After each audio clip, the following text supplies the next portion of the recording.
تا ململانێ سیاسیەکان لە بەغدا نەگەشتە سەر دابەشکردنی پۆستەکان لایەنە کوردیەکان لە هەرێم کۆ نەبوونەوە.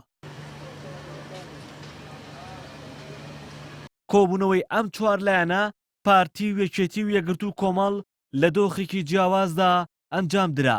لایەنەکان هێشتا لە ناوخۆدا کێشیان هەیە و لەسەر پرسە ناوخۆیەکان یەکدەنگ نین، بەڵام دایانەوێت لە بەرامبەر بەغدا یەک قسەیان هەبێت، ئەویش پۆستەکانی کورد و هاو هەڵوێستیانە. کۆبوونەوەیەکی زۆر سەرکەوتوو بوو و کۆبوونەوەیەکی باش بوو زۆر بەو ئاقارە ڕۆیشین کە جەختمان کردەوە لەسەرەوەی هەمومان یەک هەڵوێست، یەک خیتاب، یەک بەرنامە بەپێی پشکی هەر لایەنێک و بەپێی ئەو مەرجانەی دیاری ئەکرێ.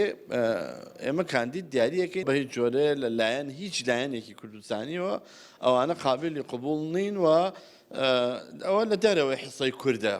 کۆبوونەوە چوارقۆڵیەکانی پێشتر بەبێ پارتی لەسەر دۆخی هەرێم بوو کە لە نێوان گۆڕان و یەکێتی و یەکگرتوو کۆمەڵ ئەنجام دەدران، بەڵام ئەم کۆبوونەوەیە ڕەنگێکی تری هەبوو. پارتی لەسەر کورسیەکەی گۆڕان دانیشت و بوو بە کۆبوونەوەی چوارقۆڵی بەبێ گۆڕان. گۆڕان کە بەشداری کۆبوونەوەکەی نەکرد دەڵێت فراکسیۆنەکەیان لە پەرلەمانی عێراق پەیوەستە بەم پرسە و سەرپشکیان کردوون.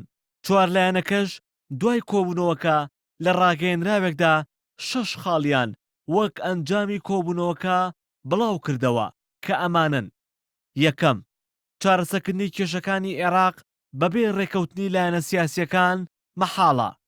دووەم، سەرکردایەتی سیاسی کورد بەرپرسیارە لە بابەتەکانی پەیوەست بە هەولێر و بەغدا و دیاریکردنی کاندیدەکان و پشتگیری لە فراکسیۆنە کوردستانیەکان دەکەن.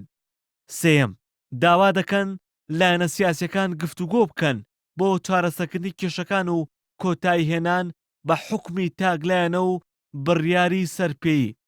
چوارەم، دانوستاندنی فەرمی بەپێی پرۆژەیەکی پەسەندکراوی لایەنە سیاسیەکان لە نێوان هەولێر و بەغدا لەسەر تەواوی جومگەکان دەست پێ بکاتەوە. پێنجەم، دەبێت هەرێم لە ١٧٠ ئەو قەرزە نێودەوڵەتیانەی پێ بدرێت کە دەدرێتە عێراق. شەشەم، داکۆچی لە ئاشتەوایی نیشتیمانی و ئاشتی کۆمەڵایەتی و ئەو یاسایانە دەکەن کە دەبنە بنەمای ئاشتەوایی لە عێراق.